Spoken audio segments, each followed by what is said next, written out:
សួស្តីកូនៗទាំងអស់គ្នាស្វាគមន៍មកកាន់ Channel លោកគ្រូសុខីមរតនជាបន្តទៀតថ្ងៃនេះកូនៗនឹងបានសិក្សាជាមួយនឹងលោកគ្រូនៅមេរៀនរំលឹកទី13ព្យញ្ជនៈយោសម្រាប់ពីយោរោសម្រាប់ពីរវសម្រាប់ពីវផ្សំស្រៈឥឡូវកូនមើលទាំងអស់គ្នាព្យញ្ជនៈទាំង3នេះគឺព្យញ្ជនៈដែលមានសញ្ញាមូលសេកតននៅពីលើមែនទេកូនមើលមានសម្រាប់ពីនៅពីលើទាំង3ចឹងទាំង3នេះគឺពីមុនមកសំឡេងរបស់វាគឺសំឡេងពួក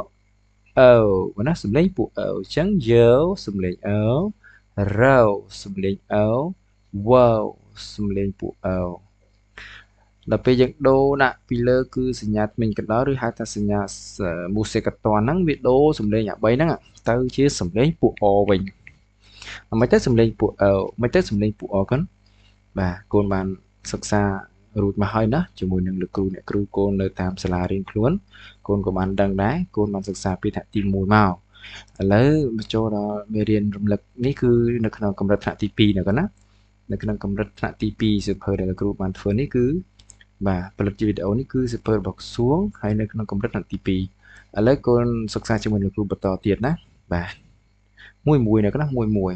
ដើម្បីឲ្យឆាប់បានយល់ឆាប់ចាប់បានលោកគ្រូពន្យល់មួយដល់ពេលយើងទៅមេរៀនបន្តទៅទៀតទៅច្រើនជាងនឹងទៀតទៅគឺអានច្រើនជាងនឹងទៅលែងសូវមានការបញ្យល់វិញហើយកូនអាចយល់ច្រើនអញ្ចឹងគ្រូអានពាក្យបានច្រើនតែដំបូងឡើយគឺត្រូវការបញ្យល់ឲ្យបានច្រើនសិនឥឡូវកូនចូលទៅមើលការអានព្យាង្គបាទការអានព្យាង្គ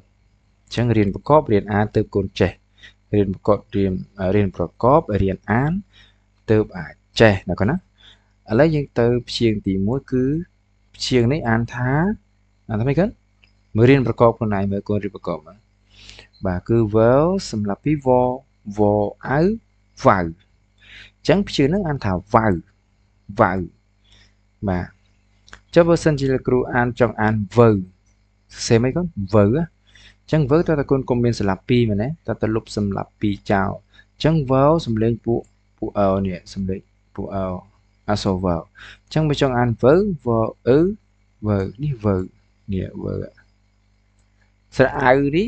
ជាស្រៈនិស្ស័យទាំង23តួជួបជាមួយនឹងសំលេងពួក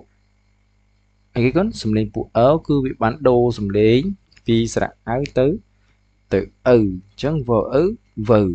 ប៉ុន្តែកន្លែងនេះគឺយើងអានថាវ៉ៅដោយសារតែវើបានដូរមកសំលេងពួកអហើយអញ្ចឹងអកាលណាជួបជាមួយនឹងស្រៈនិស្ស័យទាំង23តួគឺវាមិនដូរសំលេងទេគឺបើសំលេងស្រៈអាគឺអាស្រៈអេគឺអេបាទស្រៈអីគឺអីអញ្ចឹងនៅក្នុងនេះគឺយើងអានថាវ៉ៅអញ្ចឹងគ្រូបញ្យល់នេះរៀងយូរទីសិនដើម្បីកូនបានយល់ហើយតើផ្សេងទៀតគឺស្រួលណាកូនណាតាឥឡូវអាចយល់បានហើយណាកូនណាអញ្ចឹងពួកអពួកកូនយល់ហើយឥឡូវយើងចូលទៅបន្តទៀតអានព្យាង្គនេះអានថាយ៉ៃបាទយ៉ៃ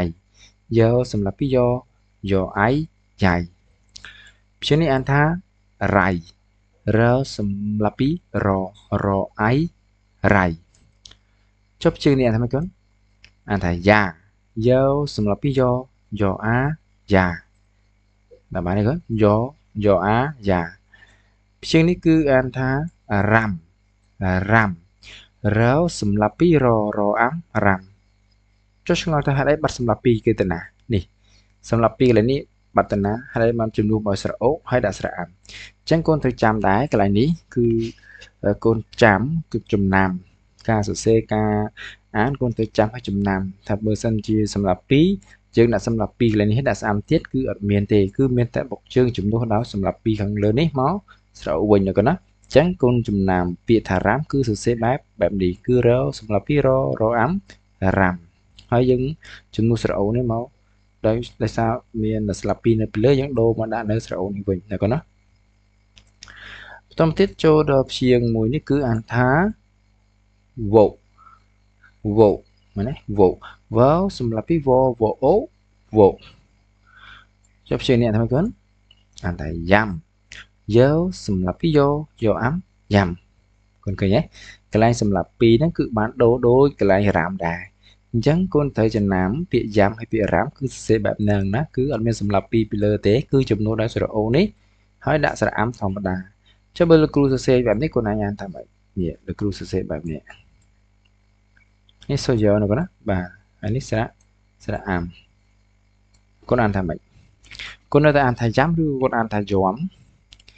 គឺអានថាយំមែនទេយើសំឡេងពួកអញ្ចឹងស្រៈអាំចេញសំឡេងអមអញ្ចឹងយើអមយំប៉ុន្តែកន្លែងនេះគឺអានថាយ៉ាំនេះកន្លែងយ៉ាំយើសម្រាប់ពីយអាំចាំយសំឡេងអយើសំឡេងអើតែកូនត្រូវចាំឲ្យបានច្បាស់កន្លែងហ្នឹងណាចាំទៅនឹងច្បាស់ឲ្យគុណរៀនតទៅមុខទៀតគឺស្រួលមែនតើអត់ពិបាកទេបន្តមកទៀតគឺព្យាង្គនេះអានថារៃរសម្រាប់ពីរអីរៃបាទស្រៈអីនៅដដែលណាសំឡេងវាអញ្ចឹងអានថារៃចុះព្យាង្គនេះអានថាម៉េចកូន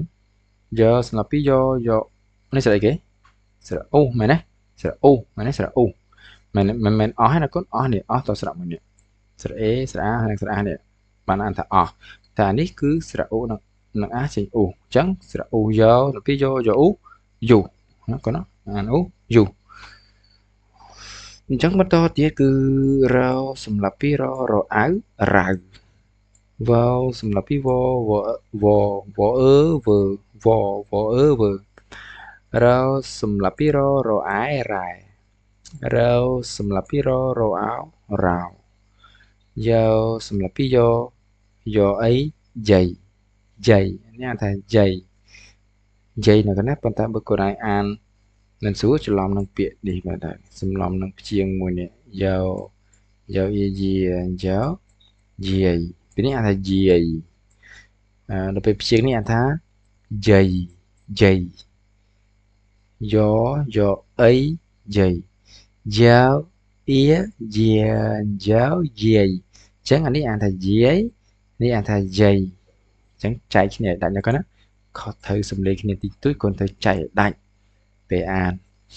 បន្តមកទៀតអានកន្លែងព្យាង្គនេះគឺអានថាវ៉វសម្រាប់ពីវអវ៉សម្រាប់ពីវអូវ៉បាទ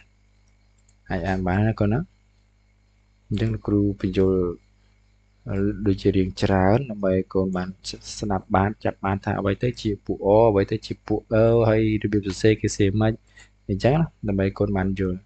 តោះឥឡូវកូនអានវ៉ៅយ៉ៃរៃយ៉ារ៉ាំ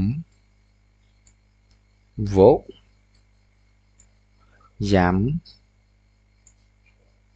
រៃយុរៅវើរ៉ែ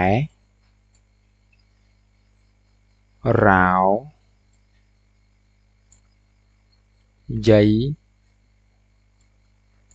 វ៉វបាទអាចអានបានណាកូនកន្លែងព្យាង្គហ្នឹងបាទការព្យាង្គកូនអាចអានបានណាបាទហើយលោកគ្រូចេះតែជាប់មាត់ពាក្យអាចអានហ្នឹងអានពេលខ្លះនេះជាប់គ្នាតែឥឡូវចូលបន្តទៀតគឺចូលទៅកាន់ការអានពាក្យឥឡូវកូនចូលមករៀនពាក្យវិញម្ដងមុននេះគឺរៀនព្យាង្គឥឡូវយើងរៀនពាក្យម្ដងបាទឥឡូវអានពាក្យមួយលោកគ្រូ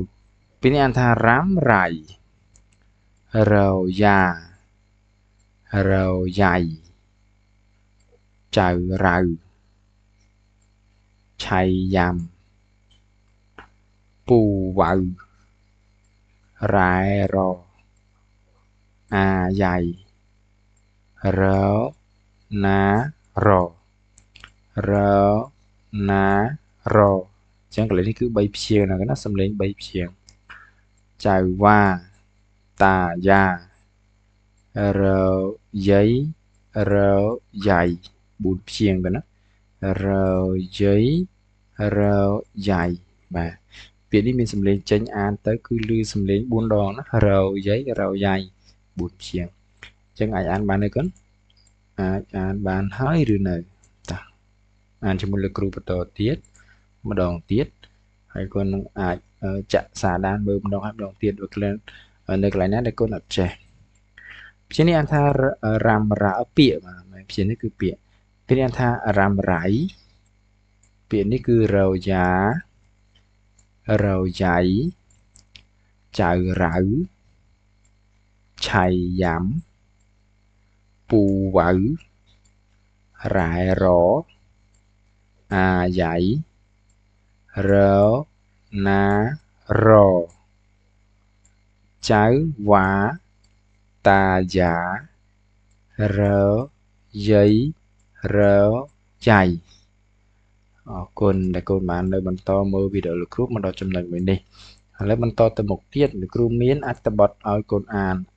មានល្បះឲ្យកូនអានការអានល្បះការអានល្បះនារីរ៉ាំបាទនេះអានរ៉ាំគឺរាប់បងគឺរាំបាទ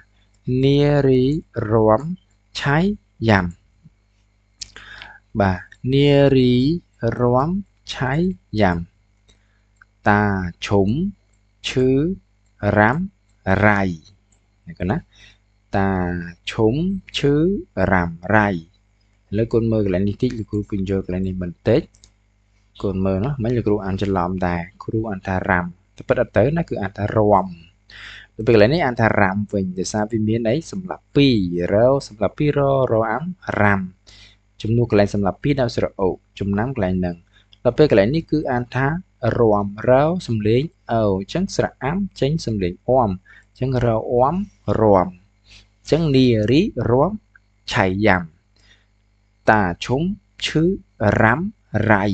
បាទគ្រូចង់បញ្យល់កន្លែងហ្នឹងតោះឥឡូវបន្តទៅមុខទៀតចៅរ៉ាពូកែរាំឆៃយ៉ាំចៅរ៉ាពូកែរាំឆៃយ៉ាំបាទអរគុណណាកូនទាំងអស់នេះអាចអានបានណាកូនណាចាខំប្រឹងមើលបន្ថែមទៀតណាខំប្រឹងសរសេរផងរៀនជាមួយលោកគ្រូមានសភៅមានប៊ិចមកត្រៀមសរសេរកត់ពីនឹងអាចថាម៉េចបាទពេលដែលលោកគ្រូអានហើយកូនឯងយកទៅសរសេរហើយអានខ្លួនឯងបន្ថែមទៀតអានឲ្យចាំអានឲ្យចេះណាអានឲ្យស្ទាត់ឥឡូវចូលទៅកាន់ slide មួយទៀតគឺ slide ចុងក្រោយហើយគឺការអានអត្ថបទខ្លីបាទនៅក្នុងវីដេអូលោកគ្រូតែងតែមានទាំងអស់គឺពីការអានព្យាង្គអានពាក្យអានល្បះនិងអានអត្ថបទខ្លីឥឡូវកូនមើលអត្ថបទខ្លីមួយនៅក្នុងសៀវភៅរបស់កស៊ូបានរៀបចំមកអញ្ចឹងកូនមើលណាគោពូយោគោពូយោអញ្ចឹងយើងអានអត្ថបទខ្លីជាមួយលោកគ្រូទាំងអស់គ្នាគោពូយោឈឺរ៉ាំរៃឃើញទេពាក្យរ៉ាំរៃមានម្ដងពីរដងណាអញ្ចឹងកូនអាចឆាប់ចេះហើយរៀនឃើញតតែអញ្ចឹងកូនអានហើយអានទៀតអញ្ចឹងកូនឆាប់ចាប់បានពេលដែលចក្ខុហៅថាចក្ខុនោះគឺភ្នែកណាពេលដែលចក្ខុវិញ្ញាណរបស់កូនបានឃើញឬហៅថាភ្នែករបស់កូនបានឃើញបាទគូក្បាលរបស់កូននឹងចងចាំឥឡូវចូលទៅបន្តទៀតគឺពូយោថាពូយោថាវ៉ារីវាយគោនាំឈឺរ៉ាំរៃពូយោថាវ៉ារីវាយគោនាំឈឺរ៉ាំរៃវ៉ារីដើររ៉ែរចាំពូយោវ៉ារីដើររ៉ែរចាំពូយោវ៉ារីសុំតវ៉ាពូយោថាកុំតវ៉ាវ៉ារីសុំថែគោពូយោបាទអត្ថបទខ្លីមានប៉ុណ្ណឹងก่อนណាចឹងកូនរៀនអានខ្លួនឯងបន្ថែមទៀតបាទពេលដែលបានទស្សនាវីដេអូរបស់គ្រូហើយរៀនអានបន្ថែមទៀតកន្លែងកូនអានអត់បានចាក់ស្ដាប់ម្ដងហើយម្ដងទៀតណាកូនណាបាទអរគុណច្រើនសម្រាប់ការទស្សនារបស់កូនទាំងអស់គ្នានៅវីដេអូដែលគ្រូបានផលិតនេះអញ្ចឹងបើសិនជានៅក្នុងវីដេអូនេះកូនទទួលបានអត្ថប្រយោជន៍ពីការសិក្សាជាមួយនឹងលោកគ្រូសូមកូនក៏ដូចជាអាណាព្យាបាលនៃសិស្សសូមជួយចុច Subscribe ឬចុចសញ្ញារូបកណ្ដឹងជួយការលើកទឹកចិត្តនិងដើម្បីឲ្យទទួលបានវីដេអូថ្មីៗបន្តទៀតនៅពេលដែលខ្ញុំធ្វើការផុសវីដេអូបន្តទៀតនៅក្នុងមេរៀនជាបន្តបាទសូមអរគុណទុកជាមុនចំពោះទឹកចិត្តដ៏ល្អពីអាណាព្យាបាលរបស់សិស្ស ចឹងវីដេអូនេះគឺបានបញ្ចប់ហើយសូមកូនៗទាំងអស់គ្នាសិក្សាឲ្យបានច្រើនបាទខំប្រឹងសិក្សាឲ្យបានច្រើនកុំយកពេលទំនេរទៅធ្វើអ្វីដែលมันមានប្រយោជន៍ដូចជា ការលេងហ្គេមបាទការលេងហ្គេមសូមកុំចំណាយពេលវេលាទៅលេងហ្គេមអីអត់ល្អទេអញ្ចឹងកូនត្រូវខិតខំរៀនសូត្រឲ្យបានច្រើនណាកូនណាបាទអរគុណច្រើនជួបលោកគ្រូនៅវីដេអូជាបន្តទៀតនៅមេរៀនតាមលំដាប់លំដោយអរគុណជម្រាបលា